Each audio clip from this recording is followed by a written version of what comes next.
लाहौर की खुशबुओं से महकता हुआ वो यूनिवर्सिटी का सब्जाजार, जहां पहली बार तैमूर अली की नजर एक नई दाखिला लेने वाली लड़की माहीन जहरा पर पड़ी तो वक्त जैसे थम सा गया।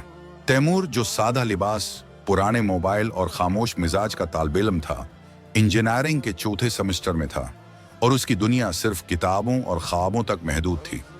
मगर जब माहीन की मुस्कुराहट, इसके बेसाख्ता कहकाए और उसकी सादगी ने तैमूर के दिल में पहली बार मोहब्बत के जज्बात जगाए तो वो खुद को रोक न सका। शुरू में कुछ लम्हे ऐसे भी आए जब तैमूर को लगा कि शायद माहीन भी उसमें दिलचस्पी रखती है। कभी क्लास के बाद अचानक मुलाकात, कभी कैफे में सलाम, कभी किसी प्रेजेंटेशन पर इसकी बेसाख्ता दाद, ये सब तैमूर के दिल को उम्मीदों से भर देते। वो हर रोज अपनी डायरी में इसकी हंसी, उसके लिबास, उसकी बातों का जिक्र करता। वो हर रोज अपनी डायरी में उसकी हंसी, उसके लिबास, उसकी बातों का जिक्र करता। वो हर दिन उसके गर्द अपनी दुनिया बुन लेता। उसे लगा जैसे किस्मत ने उसे चुना है। मगर फिर एक दिन जैसे आसमान जमीन पर आ गिरा जब तैमूर ने माहीन को इंजीनियरिंग डिपार्टमेंट के सबसे फेमस और अमीर लड़के उजलान वसीम के साथ देख लिया। हाथों में हाथ डाले, कहकाए लगाते और दिल एक दूसरे के करीब किए। वो लम्हा तैमूर की दुनिया को खामोश कर गया और आंखों से खामोश आंसू बहने लगे। उसने किसी से कुछ नहीं कहा, न शिकायत की, न अजहार किया, बस खामोशी से सब सह गया। दिल की दुनिया अजड़ चुकी थी मगर उसने तालीम जारी रखी। वो रोज यूनिवर्सिटी आता, माहीन को दौर से देखता, मगर कभी उसकी नजर से नजरें नहीं मिलाता। उजलान और माहीन की जोड़ी यूनिवर्सिटी की सबसे मशहूर जोड़ी बन गई और तैमूर के दिल का सुकून दिन बह दिन बिखरता गया। वो ग्रेजुएशन के दिन भी चुपचाप आया, डिग्री ली और दिल में एक उनकही मोहब्बत को दफन किए लाहौर की सड़कों पर खो गया। साल गुजरते गए, वो जिंदगी में आगे बढ़ा, सियासत में कदम रखा और अपनी ईमानदारी, वजन और गरीबों के हुकूक के लिए आवाज उठाकर आवाम का चहीता बन गया। कुछ सालों में वो तैमूर अली खां के नाम से मल्क के नौजवानों का हीरो बन गया और कई टीवी चैनल्स, यूनिवर्सिटियों और सेमिनार्स में मदऊ किया जाने लगा। फिर एक दिन लाहौर की एक मशहूर यूनिवर्सिटी में खवातीन की खुद मुख्तारी पर होने वाले एक सेमिनार में उसकी तकरीर के बाद जब स्टेज पर सवाल जवाब का सेशन हुआ तो एक सवाल करने वाली खातून की आवाज ने तैमूर का दिल हिला दिया। ये वही आवाज थी जो कभी ख्वाबों की दुनिया में गूंजती थी।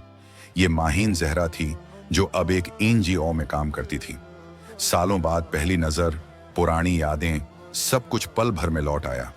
तैमूर की आंखों में वही खामोशी, वही दर्द और वही जज्बात वापस आ गए। सेमिनार खत्म होने के बाद जब वो वीआईपी रूम में गया तो माहीन वहां पहले से मौजूद थी। दोनों की नजरें मिले, एक लम्हे को खामोशी छा गई। माहीन ने रस्मी अंदाज में हाथ मिलाया और कहा, तैमूर, बहुत कामयाब हो गए हो, खुशी हुई तुम्हें देखकर। तैमूर मुस्कुराया, लेकिन वो मुस्कुराहट सिर्फ चेहरे पर थी। दिल तो कई बरस पहले ही रोता चला आ रहा था। वो कुर्सी पर बैठा और पहली बार बरसों का गम, वो जज्बात जिन्हें वो डायरियों में बंद करता आया था, लफ्जों की शक्ल में बहने लगे। माहीन, तुम्हें शायद याद ना हो मगर तुम मेरी दुनिया की सबसे खूबसूरत हकीकत थी। हर दिन तुम्हें देखकर जीता था, हर रात तुम्हें सोचकर सोता था। तुम्हारी एक मुस्कुराहट मेरे दिन का सुकून बन जाती थी। मैंने कभी इजहार नहीं किया क्योंकि तुम खुश थीं उजलान के साथ और मैं सिर्फ तुम्हारी खुशी चाहता था। मगर आज, बरसों बाद जब तुम्हारे सामने हूं तो दिल चाहता है एक बार, सिर्फ एक बार तुम्हें बताऊं कि मैं तुमसे कितना सच्चा प्यार करता था। ये कहते हुए तैमूर की आंखों से आंसू बहने लगे। वो सियासतदान जरूर था मगर उस लम्हे एक टूटा हुआ आशिक था जो बरसों बाद अपनी पहली मोहब्बत को अपनी हकीकत बता रहा था। माहीन खामोश बैठी सुनती रही।